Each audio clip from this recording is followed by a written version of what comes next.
directing Hard to Get is that I wanted to make a film that was a bit fresher, a bit newer, a bit younger than a lot of the local films we've seen. I think that there's a young South African audience that's hungry for films that speak to what they're interested in. So I wanted to make a film that caters to that market, something that's exciting and new. Okay. And how did you feel when you heard it would be the opening movie at the Durban International Film Fest?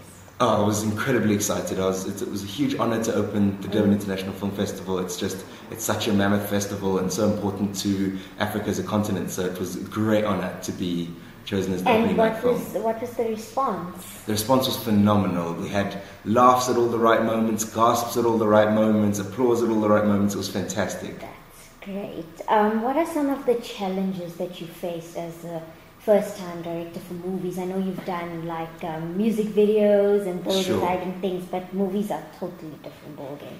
Yeah, I think the biggest challenge of making a full-length feature film was just the scope of the project. You know, a feature is it's a mammoth thing, and it's when you work on short films or you work on TV, you work on music videos, it's easier to contain the vision of the overall project. But on a feature film, because it's so big, it was just hard to just craft the flow of the entire film. But I think luckily I had incredible producers, Helena Spring and Junaid Ahmed, and they guided me through the process so fantastically. Okay, and what was it like working with some of the cast of the movie? The cast in Hard to Get is one of the most fantastic things about making the film. We had incredibly talented and passionate young and older actors. Everyone came to set every day throughout all the tough 6-day weeks and 12-hour days and gave it their all. Everyone came and just constantly pushed to be, to create the best performances and to create the best film possible. And exactly the same applies for the crew, who worked just as hard, if not harder, than the cast. Yeah, how much cast and crew was there overall, like everyone? Do you know? I'm not exactly sure, and it changes because some of the shoot days called for extra crew and some less, but I think we're a crew of around 40 to 50 people, somewhere in that ballpark. Alright. It makes me feel bad because they're working 12 hours and I complain about my 8 hours when I go home. And tell me more about some of the locations that you used for the movie. How did these locations contribute to the actual feel of the locations that we used in Hard to Get was such a vital part of the filmmaking process. It really helped us to bring life into the script, to bring life into the world of the story. So Chantal Carter, the production designer, and I location scouted the film, and we discovered a place that she knew about called Brazzaville, which is kind of near Henop's area, and it's a really fantastic township that's just unique to. It's not kind of the type of townships that we're used to near to Johannesburg, and it kind of has this feel that it could be anywhere in the country, and that really helped us. Then we just found the grittiest and realist locations we could in downtown Johannesburg, and that was important for kind of the authenticity of the film. Just finding just real gritty and interesting places with quirk, and there's a scene where there's a giant mural of the Mona Lisa in a downtown part of Johannesburg, and it's just so interesting and fresh. So it was fantastic for us to be able to show those places. And what do you think the reaction? I know that the movie has been seen by some people at the film festival. Yeah. But what do you think when it finally releases? What do you think the reaction of the public will be after? You know what? I really hope that the reaction of the public will mirror the reactions at Durban International Film Festival. I think the film kicked up a bit of controversy because it's quite explicit and violent, and but for me, those are things that we need to be aware of, and they're part of our culture. And the film speaks to the truth of living in South Africa, but also creates an entertaining young film. So I hope it gets people talking. I hope that people say, "Hey, check out this South African film. I really enjoyed it as a film."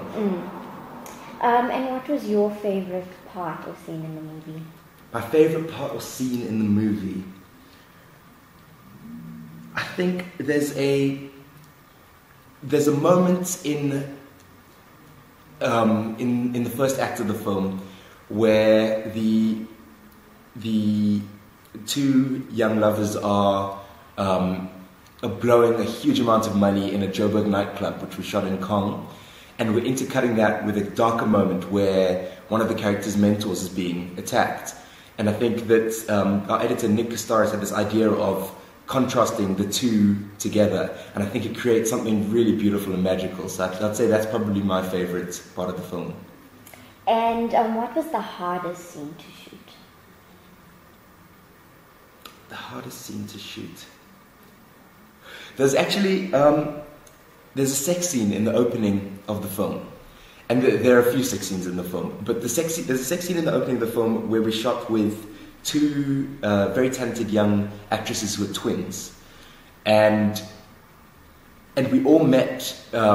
Me and Palance, the actor who was in the scene with them, met them on the day for the first time, and I think just the awkwardness of having to shoot a sex scene with all of us, myself, the two actresses, Palance, the DP, the sound guy, all of us like in this tiny little room, kind of. That was a challenging scene to shoot, just because of the awkwardness of it. But I think that but we're lucky that we had a very mature young team, and I think everyone dealt with it with tact. And what do you think will be the favorite scene for the public? I can't say what I think the favourite scene will be for the public because it's a spoiler. Yes. Okay. So, all right. So hopefully they have lots of favourite scenes. And then, how long did it take to film the movie? We shot the film for 5 weeks, but we'd been developing the script for 2 years with the producers and co-writer and the NFEF.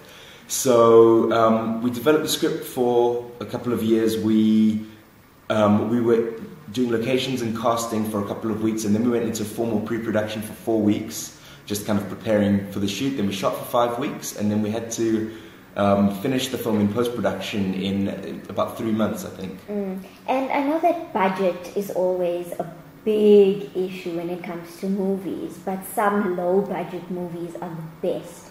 Did you have a sufficient budget to work with, would you say?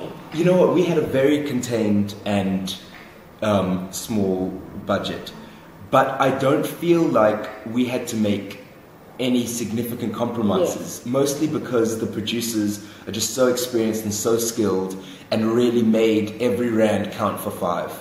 And the team that they got an incredibly talented team, and they got incredibly talented actors, and everyone on board was on board for the passion and for love for the film, and for that reason everyone worked harder, and the film looks like a film that was made for a significantly bigger budget. Yes, I you can already see that watching the trailer. I mean, Fantastic. I was amazed. But that kicks out my next question, because I was going to say, is it difficult sticking to deadlines and those budgets? But you've answered. Okay, That's cool. Okay. And then, are there any upcoming movies and projects that you're working on? Yeah, there are a couple of projects that I'm working on. One of them is with the same producers, Helena and Junaid, and it's a music-driven film set in KZN, which I'm writing with Tuso CBC and James Ngobo. So that's very exciting. Then I've got another personal project that I'm just about to pitch. So I can't really talk about that. Okay, that's fine. Well, cool, fantastic. That was awesome. Thank you.